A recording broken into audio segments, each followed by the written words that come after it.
malu'i and lelei from our Moana Pasifika family. We just send our hearts and prayers out to our Tonga kāinga.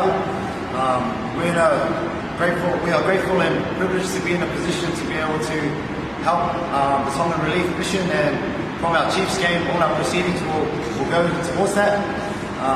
Our heart is with you all. It's been with you all week. We're thinking of you all, and make sure you stay strong, stay positive. We're all here for you.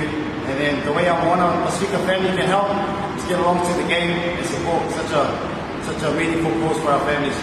Malo. Kore peke mi whanga i whatapu o sa ngā whaki. Kai tō whanga mahi o ni. O mo te whakawhitai ko tau eki. O tui lang. O ngā koe me tauhi mo kaula maha ka monū'ia o sia mai ako. Peke iaha haria whenua. Ke mak ke whaitaka. Ko rea pe ko e patona e poupou atu ma o whalhei atu. Ke tonga koko.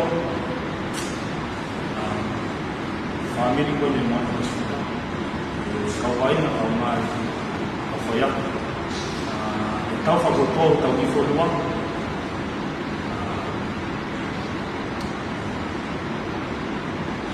Tau tuku ataha pe, tau tupe a e mea kotoa ke Eiki, tau ilo ko Eiki pe, o ana mea kotoa, o ia pe me whinangalo, o pure a miu ke mea kotoa pe. O ia pe ke iha mea maa, ko e i tokoni pe e maa ke mautau gani mo Chiefs. Se kotoa tuia maa motoa, ngā pe ko langa fō, ko e kefi, poupou ka pi fonua. Ko ia i mau atu a awhalahi atu kia te motoa i kukatapu ma whai. Ma ki motoa na kotoa. Ia te mātoa na kotoa. Awhalahi atu. Ma Lotu pe ma motoa, taimi whana kaa.